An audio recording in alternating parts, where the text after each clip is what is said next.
अर्थात आज संस्कृत विषय में अपना जो प्रकरण बिंदु है वो है वर्णमाला। हम जानते हैं कि मनुष्य अपने भावों को अभिव्यक्त करने के लिए, अपने विचारों को संप्रेषित करने के लिए, अपनी बातों को रखने के लिए, अपने विचारों का आदान प्रदान करने के लिए भाषा माध्यम को अपनाता है। और भाषा माध्यम में कभी तो वह इस प्रकार के भाव संप्रेषण के लिए लिखित भाषा का प्रयोग करता है, तो कभी मौखिक या वाचिक भाषा का प्रयोग करता है। और कई बार हम ये भी देखते हैं कि भाषा न केवल लिखित रूप में और न केवल मौखिक रूप में अपितु सांकेतिक रूप से भी प्रयोग करता है। अर्थात संकेतों के माध्यम से भी व्यक्ति अपने भावों को दूसरे लोगों तक या जो अर्थ को ग्रहण करने वाले हैं वहाँ तक पहुँचाने की चेष्टा करता है। लेकिन सांकेतिक भाषा के द्वारा भावाभिव्यक्ति पूर्ण रूप में संप्रेषक पहुँचाने में सक्षम हो, समर्थ हो, ये जरूरी नहीं होता है। तो सांकेतिक भाषा का प्रयोग तो अवश्य होता है, लेकिन उसके द्वारा पूर्ण भावों की अभिव्यक्ति हो ये आवश्यक नहीं है। तो मोटे तौर पर लिखित और मौखिक भाषा का प्रयोग किया जाता है। संसार की प्रत्येक भाषा की अपनी वर्णमाला होती है और यहाँ संस्कृत विषय में भी संस्कृत भाषा की अपनी वर्णमाला है।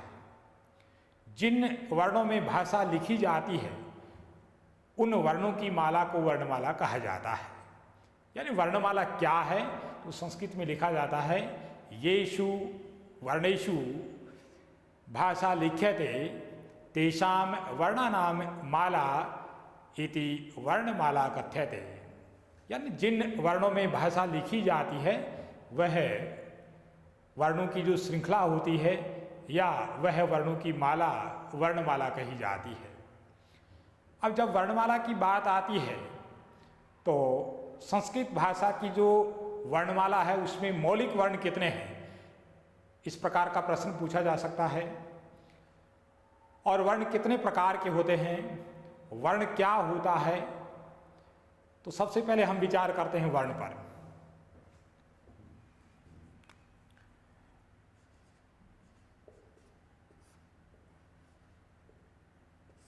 वर्ण क्या है? लिखा जाता है वृणोति वाङ्मयम् इति वर्ण है। यानी जो वाङ्मय का वर्ण करता है वह वर्ण होता है। इसी प्रकार वर्ण शब्द के पर्याय अर्थ में या इसके पर्यायवाची के रूप में अक्षर शब्द भी प्रयुक्त होता है।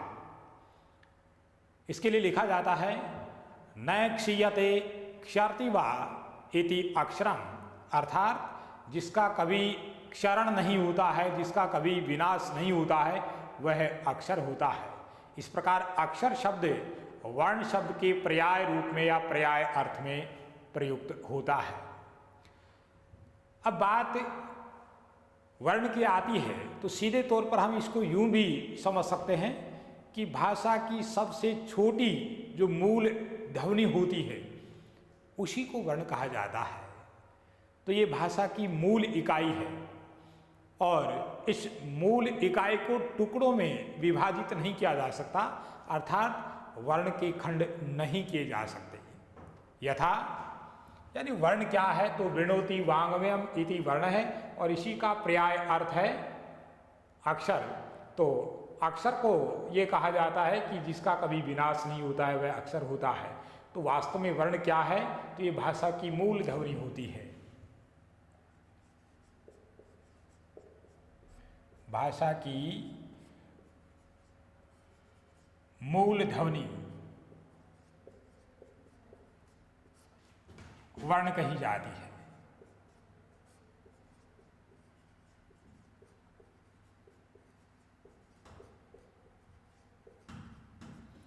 जैसे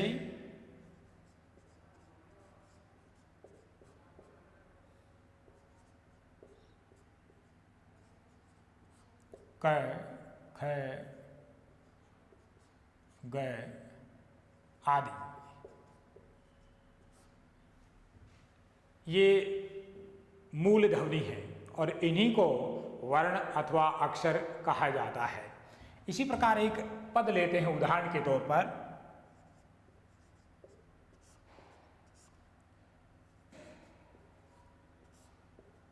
किसी बोलने वाले ने उच्चारण किया घट है, तो यहाँ किस प्रकार की ध्वनियाँ हैं? ये जो पद है घट है, इसमें किस प्रकार की ध्वनियाँ हैं? तो हम देखते हैं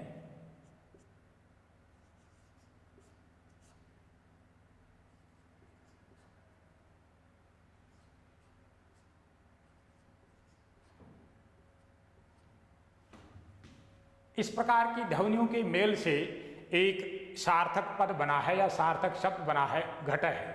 यानी इसमें व्यंजन के रूप में घ वर्ण है, स्वर के रूप में अ वर्ण है, व्यंजन के रूप में ट वर्ण है, आगे स्वर के रूप में अ वर्ण है और विसर्ग ये भी वर्ण में गिना जाता है।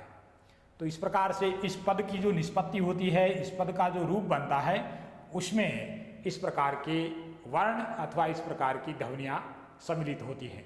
क्योंकि भाषा का जो रूप बनता है उसमें सबसे छोटी इकाई या जो मूल इकाई है उसको वर्ण कहा जाता है। वर्णों से शब्द का निर्माण होता है और शब्दों के समूह से वाक्य का निर्माण होता है और इस प्रकार के वाक्य जो पूर्ण विचारों के मेल से बनते हैं उनके द्वारा भाषा का निर्माण होता है। तो इस प्रकार भाषा की सबसे छोटी इकाई वर्ण मानी जाती है।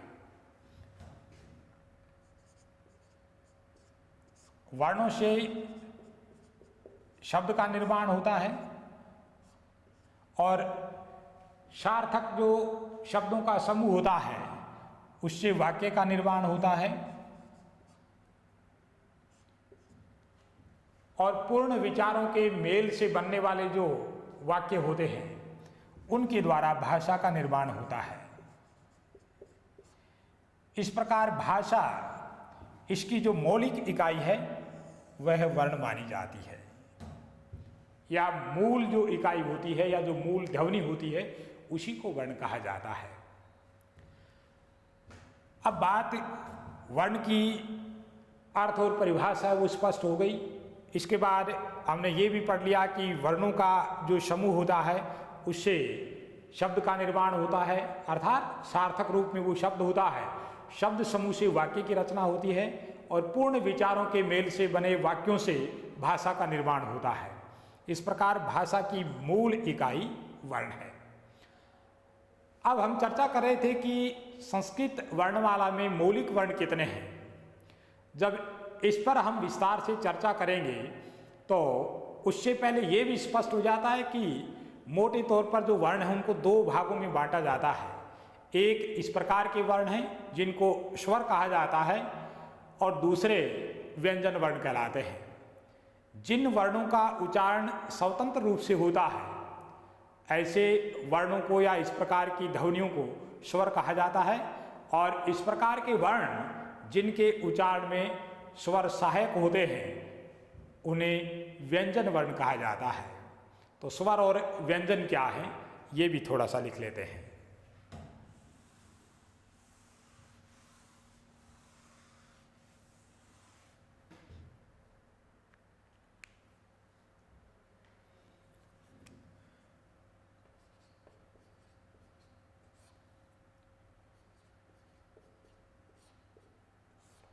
संस्कृत में लिखा जाता है येषाम वर्णानाम उच्चारणम स्वतंत्रतया भवति ते स्वराः कथ्यन्ते। यानी जिन वर्णों का उच्चारण स्वतंत्र रूप से होता है वे स्वर कहे जाते हैं।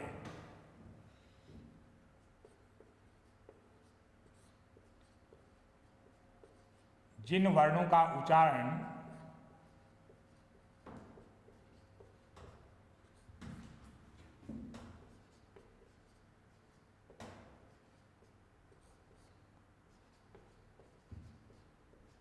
स्वतंत्र रूप से होता है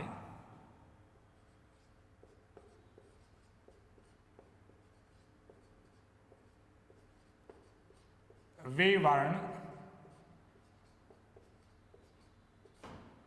स्वर कहे जाते हैं।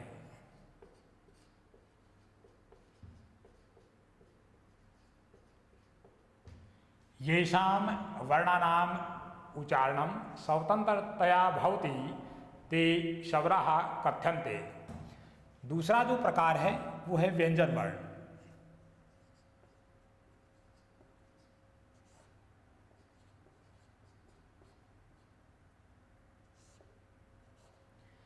यानी जिन वर्णों का उच्चारण स्वर के सहयोग से या सहायता से किया जाता है वे वर्ण व्यंजन कहलाते हैं। येषां वर्णानाम उच्चारणम स्वरेण सहायेन भवति ते व्यंजनानि कथ्यन्ते, यानी उनको व्यंजन वर्ण कहते हैं।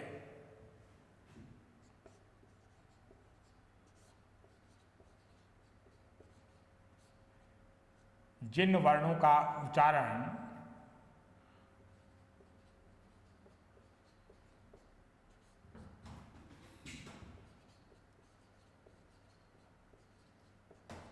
स्वर की सहायता से होता है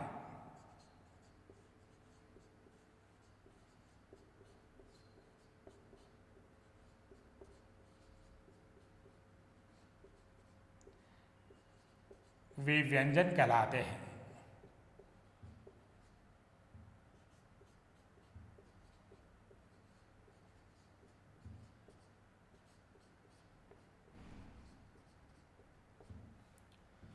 इस प्रकार स्वर क्या है और व्यंजन क्या है। इसके बाद जब संस्कृत मौलिक वर्णों की संख्या पूछी जाती है तो उसमें स्वर और व्यंजन की कुल संख्या बताई जाती है। संस्कृत में मौलिक वर्ण कितने होते हैं, अगर इस प्रकार का प्रश्न पूछा जाता है तो उसमें संस्कृत स्वर और व्यंजन वर्णों का कुल योग उसका उत्तर होता है।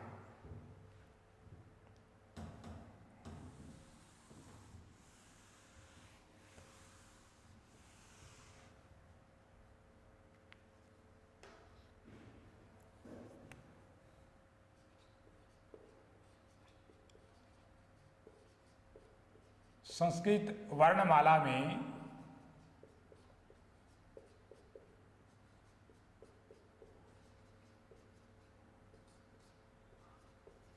मौलिक वर्ण, संस्कृत वर्णमाला में मौलिक वर्ण इस प्रकार की संख्या में स्वर और व्यंजन दोनों की कुल मिलाकर जो संख्या होती है वह लिखी जाती है, और ये जो संख्या है वो है 46।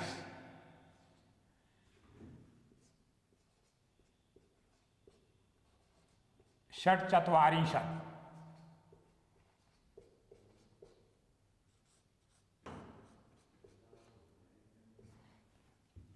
यानी संस्कृत भाषायां मौलिक वर्णानाम संख्या षट्चत्वारिंशत् भवति, यानी संस्कृत भाषा में मौलिक वर्णों की संख्या 46 होती है। ये 46 कैसे होती है? अब स्वर कितने हैं? तो इसमें स्वर वर्ण 13 है। त्रयोदश,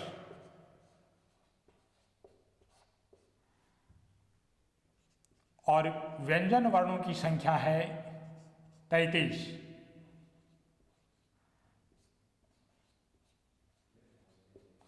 त्रयस्त्रिंशत्,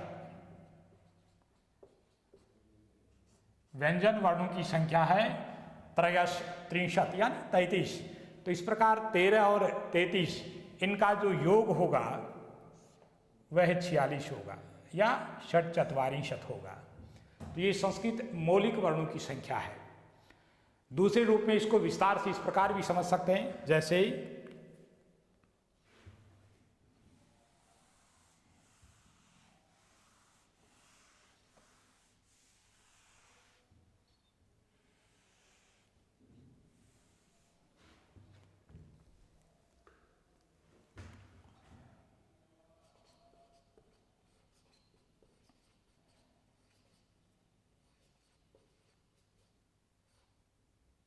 संस्कृत वर्णः या संस्कृत वर्णमाला इस प्रकार से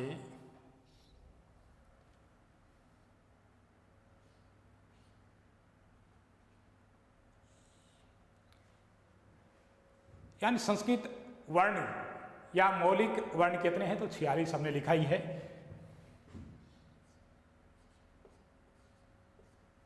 संस्कृत में इसी को या इस संख्या को षट चत्वारिंशत् कह देंगे।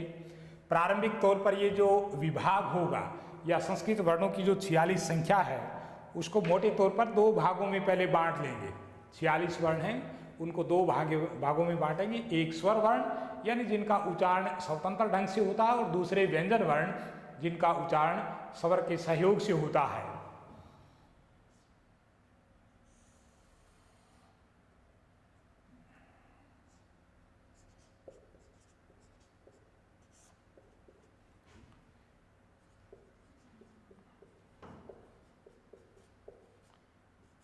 यानी शुरुआती तौर पर 46 वर्णों को दो भागों में बांट देंगे।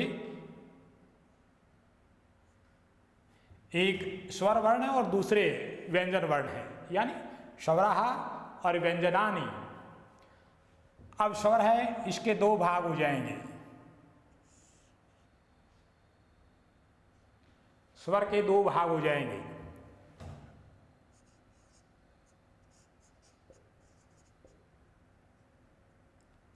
ह्रस्व स्वराः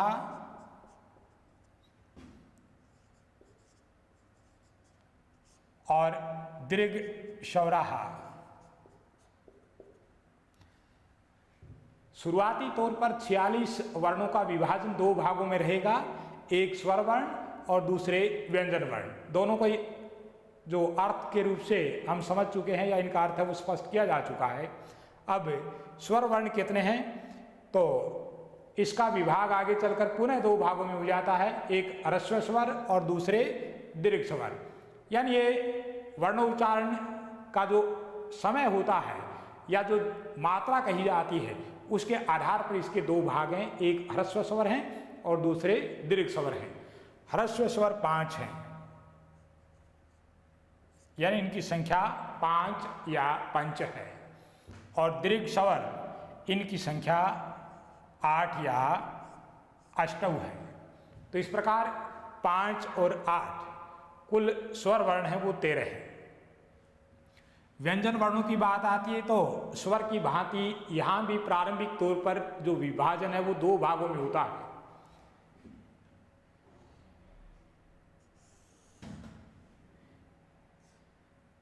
एक है वर्गीय व्यंजन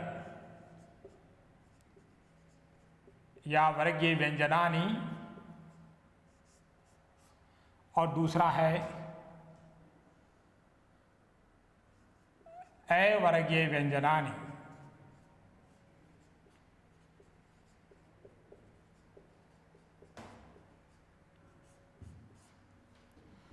वर्गीय व्यंजन में प्रत्येक वर्ग के 5-5 व्यंजन वर्ण, यानी पहला जो अक्षर है उसके आधार पर उस वर्ग का नाम तय होता है। जैसे सबसे पहले क, तो इसमें कै वर्ग, फिर चय वर्ग, फिर टय वर्ग, तय वर्ग और पै वर्ग। प्रत्येक वर्ग में 5 व्यंजन वर्ण हैं, तो इस प्रकार 5 वर्गों के कुल मिलाकर 25 व्यंजन वर्ण हो जाएंगे। तो इनकी संख्या है 25। इनको वर्गीय व्यंजन कहते हैं। प्रत्येक वर्ग में 5 वर्णों का समूह शामिल होता है, और इस प्रकार 5 वर्गों के 25 वर्ण यानी पंचविंशति ही। और इन्हीं वर्गीय व्यंजनों को स्पर्शी वर्ण या स्पर्शी व्यंजन भी कहते हैं। इनका दूसरा जो नाम है वो है स्पर्शी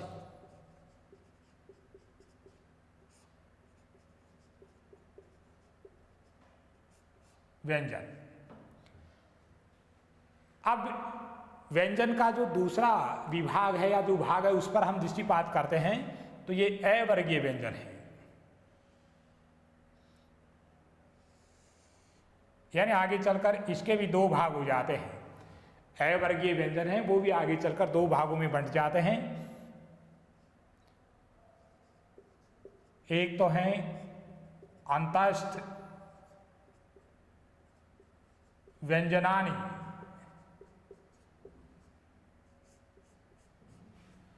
और दूसरा जो प्रकार है उसको कहते हैं उषम व्यंजनानि।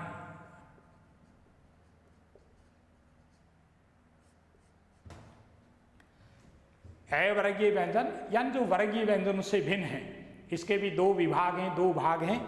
एक अंतस्थ व्यंजन है और दूसरे ऊष्म व्यंजन है। इनकी संख्या 4 है।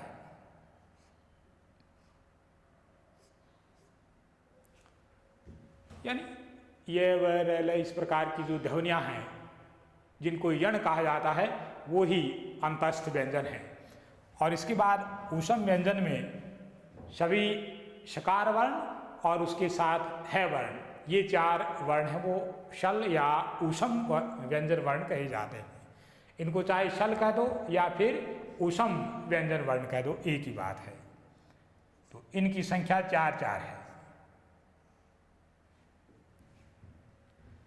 तो इस प्रकार 25 वर्गीय व्यंजन और 4 और 4 8 अवर्गीय व्यंजन, कुल जो संख्या होती है वो 25 के साथ 8 को जोड़ेंगे तो 33 या 63 इतनी हो जाएगी। और 33 व्यंजन वर्णों के साथ 13 स्वर वर्णों को जोड़ेंगे तो कुल जो मौलिक वर्णों की संख्या है वो 44 अथवा 46 हो जाएगी।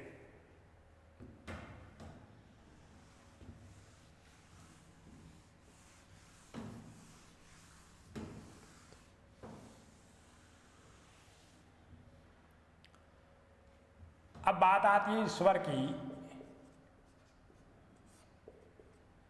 यानी स्वर वर्ण।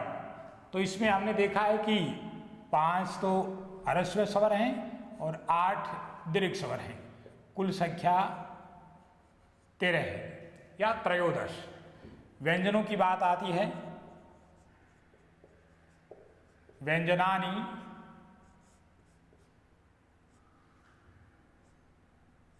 तो यहां हम देखते हैं कि 25 स्पर्शी व्यंजन या जिनको वर्गीय व्यंजन कहा जाता है, जो क से लेकर मैं तक की संख्या है। और उसके साथ 8 अवर्गीय व्यंजन है, यानी 4 और 4। 8 जो व्यंजन वर्ण हैं वो हैं 4 और 4। तो 25 और 8 इनकी संख्या हो जाती है 33।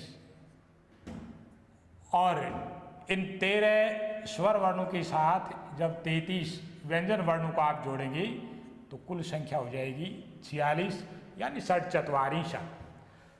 13 स्वराः और उनके साथ 33 व्यंजनानि, इनको जब जोड़ करेंगे या कुल मिलाकर जो संख्या होगी या जो आहत्य संख्या है वो हो जाएगी 44 यानी 46।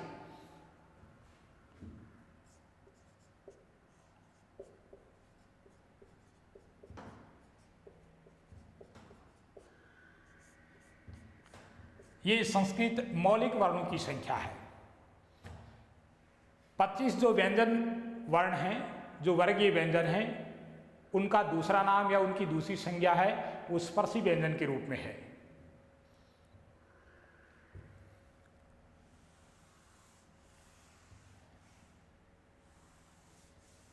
अब केवल स्वर वर्णों की बात आती है तो उसमें 5 ह्रस्व स्वर,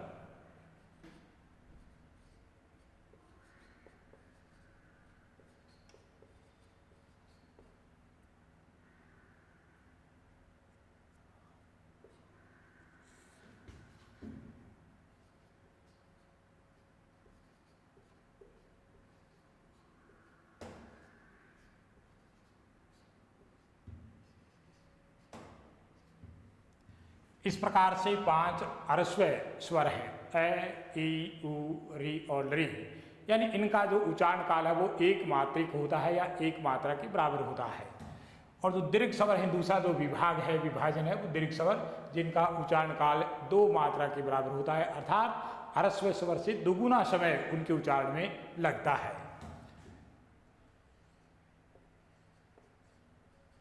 8 दीर्घ स्वर हैं।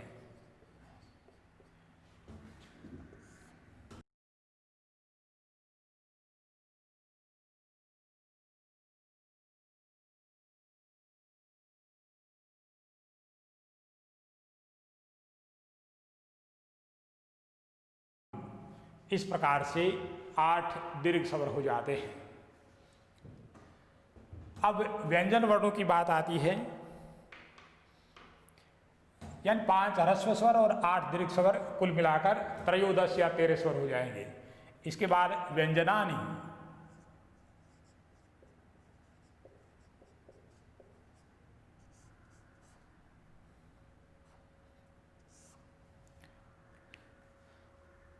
अब इसमें जैसे वर्गों की चर्चा कर रहे थे, जो वर्गीय व्यंजन है उन्हीं को स्पर्शी व्यंजन, और उसमें कै से लेकर मैं तक के व्यंजन वर्ण शामिल होते हैं।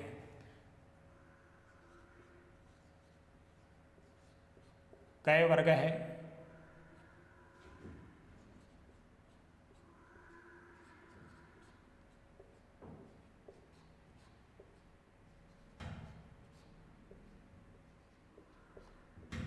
इस प्रकार से 5 ये व्यंजन वर्ण है वो कै वर्ग में रहेंगे।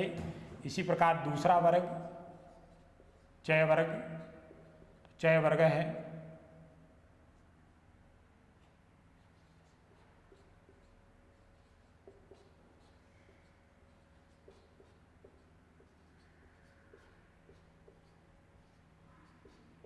इस प्रकार दूसरे वर्ग में भी 5 वर्ण,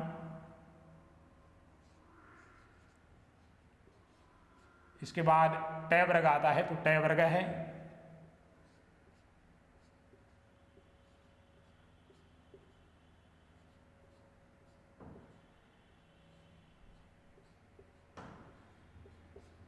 इस प्रकार के 5 व्यंजन वर्ण टय वर्ग में रहेंगे। उसके बाद चौथा जो वर्ग है तय वर्ग, तय वर्ग है,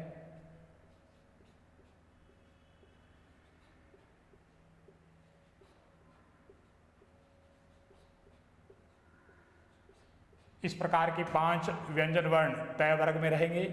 और फिर अंतिम जो वर्गीय व्यंजनों का जो वर्ग है उसको कहते हैं पय वर्ग, तो पय वर्ग है,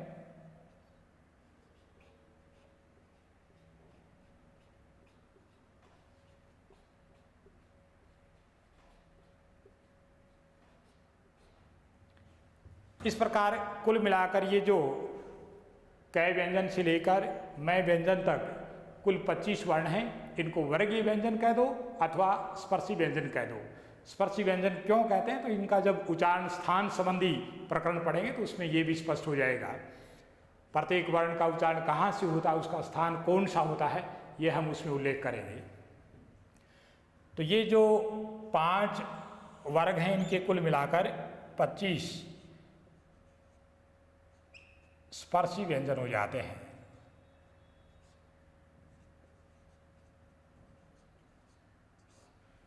ये वर्गीय व्यंजन है।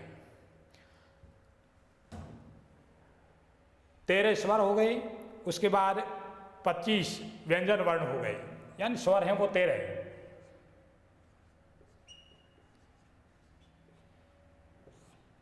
पच्चीस स्पर्शी व्यंजन या वर्गीय व्यंजन, जिनको 5 अलग अलग वर्गों में बांटा गया है। उसके बाद अवर्गीय व्यंजन,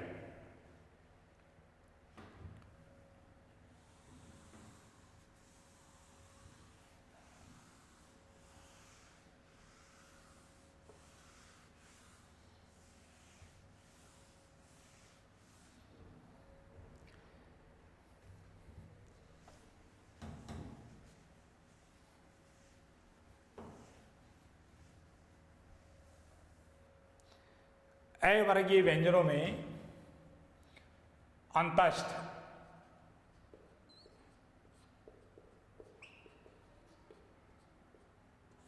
ये 4 हैं।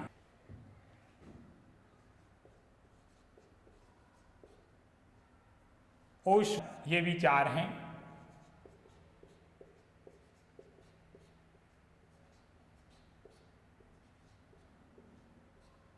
इस प्रकार से इनकी संख्या 8 है। स्पर्शी व्यंजन 25 हैं और ये अवर्गीय व्यंजन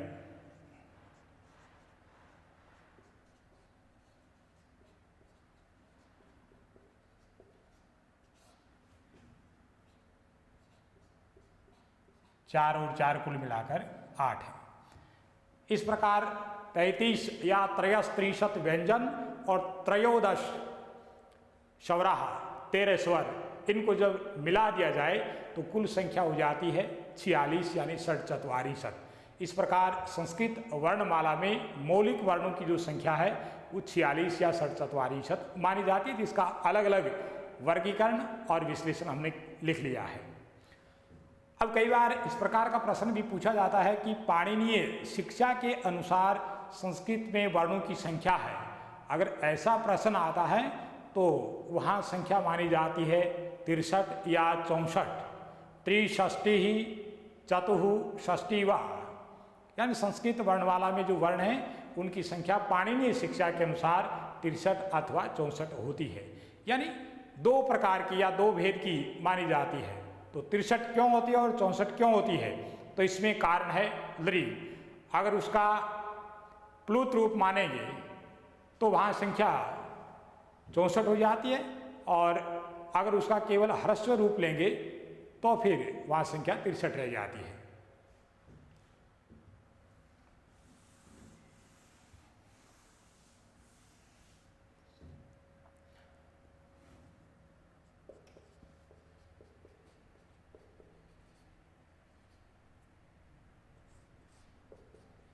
पाणिनीय शिक्षा के अनुसार, पाणिनीय शिक्षा के अनुसार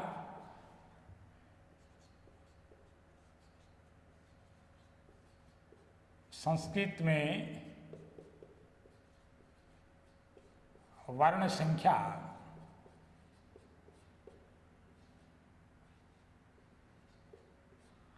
तिरसठ या 64 होती है।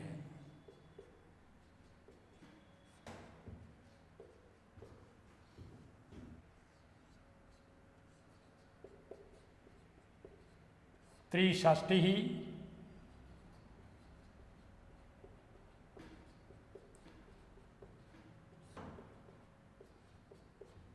चतुः षष्टि वा, 63 अथवा 64। आज की इस कक्षा में बस इतना ही, शेष अगली कक्षा में। धन्यवाद।